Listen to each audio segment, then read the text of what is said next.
Hi everybody, I'm Meghna from Treks and Tales. I've been trekking in the Indian Himalaya for 10 years now. Both Gautam and I collectively we have about 20 years of experience of trekking and leading treks in the Indian Himalaya.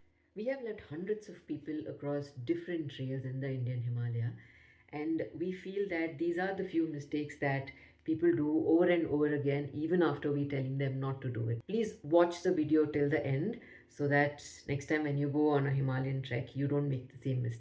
The first thing that we see is people usually overpack for a trek. Okay, and Himalayan trek is not a leisure trip. It is not a trip at all, it is a trek, right? So you are walking for hours together and for days together with your rucksack on your back. Whoever books a trek with us, we give them a packing list.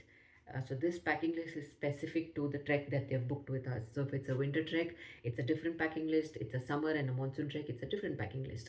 So we have come up with this particular packing list after years of experience in the Indian Himalaya. So when we tell you carry just three shirts or t-shirts or two pants, so it means that only you will be using only these many on a trek.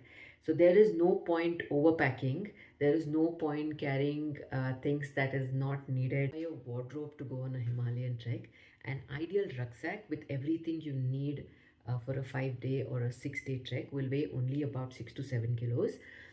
Anything exceeding that limit means that you've overpacked, you've carried unnecessary stuff.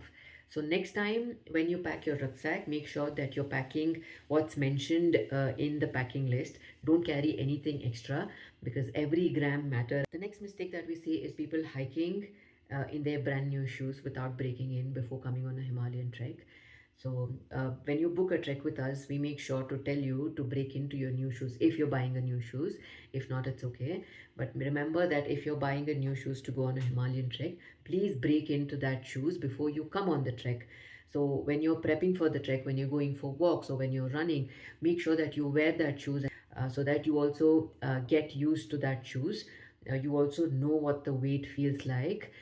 Because if you don't break into your shoes and you start hiking, there are high chances that the new shoe will give you blisters. So walking with blisters on your feet for say 4 to 5 hours is not a joke. It's going to be very painful. So please make sure that you break into your new shoes before you come on a Himalayan trek. Okay, the next thing that we see is people not wearing the right kind of clothes when they hike. A lot of them are comfortable wearing cotton shirts and cotton pants, but it's not the same at high altitude or when you're walking for a long time. So no matter what the weather is, when you're walking for a long time, your body tends to sweat, right? And the cotton absorbs the sweat and it tends to trap the sweat inside. It doesn't dry. So when you go trekking, please buy quick dry t-shirts and quick dry pants so that even if you sweat, it dries off easily. Staying wet for a long time can make you uncomfortable, especially in cold conditions. It also becomes a safety issue because if your t-shirts don't dry, then there are chances that you might fall sick on the trek. So next time when you go on a Himalayan trek, please make sure that you carry quick dry t-shirts and pants so that you complete the trek comfortably. Your rucksack should be packed properly. The shoulder straps, the load lifters, the waist strap, the chest strap, all of them should be adjusted very well before you start the trek. If your straps are not adjusted well, your bag will tend to pull you back when you hike, and that makes it very, very difficult to hike for a long period of time. So before you start the hike, make sure your rucksack is packed well, the straps are adjusted well, and make sure your rucksack sits well on your back and it doesn't pull you back while you're hiking. A lot of them on the first day, the initial hour is very, very excited to start the hike and reach the campsite because there's an adrenaline rush and then everybody wants to, show their best. But speed is not something that you should concentrate on at high altitude. Running, jumping, and all of that, the first few hours should be avoided because your body is still acclimating to the altitude. And then, if you do all of this the initial hours, there are high chances that your body might not acclimate well and you might fall sick. So, speed is definitely not something that you should focus on. Next thing that we've seen on treks is that people ignoring symptoms. Yes, you're at high altitude, your body needs time to acclimate because you've come from sea level, your body is confused. It needs enough time for it to get used to that new altitude, right? So you need to give your body time to acclimate. There are a few steps that has to be followed for easy acclimatization at high altitude. No matter what the symptom is, don't ignore it. People who lead you, your trek leaders, they are experienced. Most of them come with WOFA certifications. They know what is what. So please don't ignore any symptom.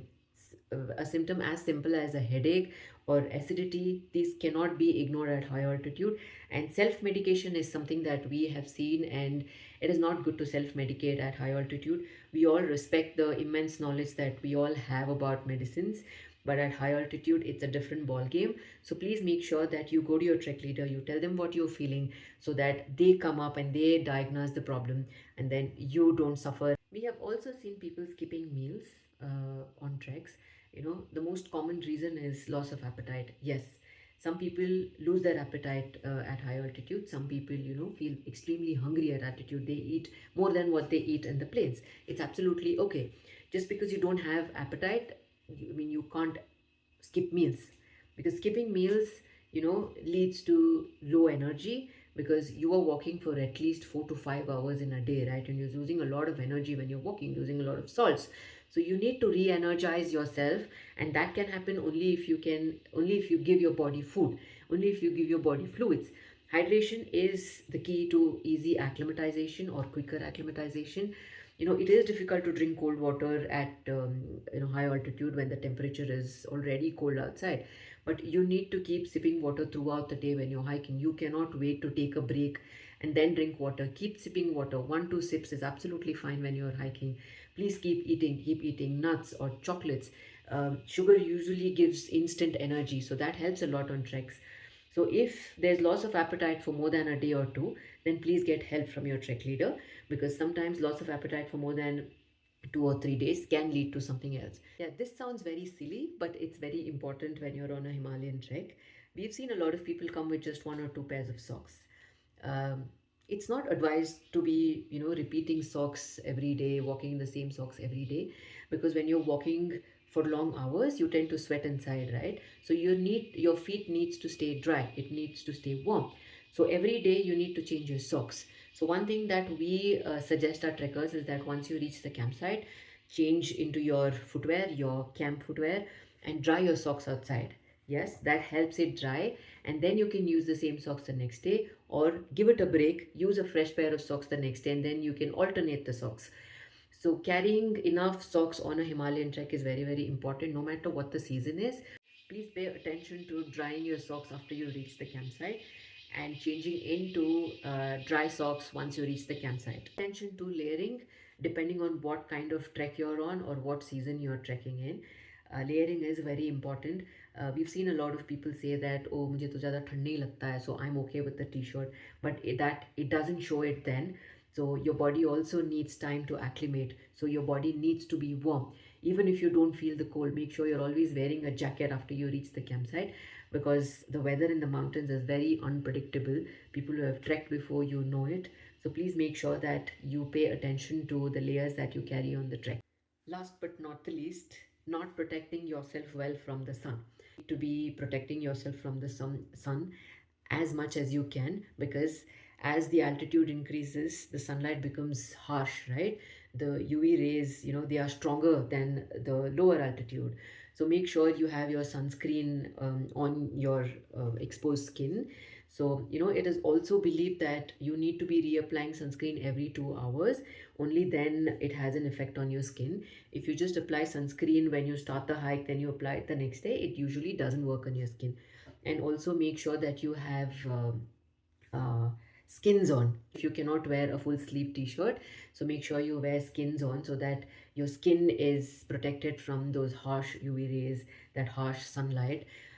Because it is very, very easy to tan at high altitude, and it just takes 4 hours of exposure to the sunlight to tan.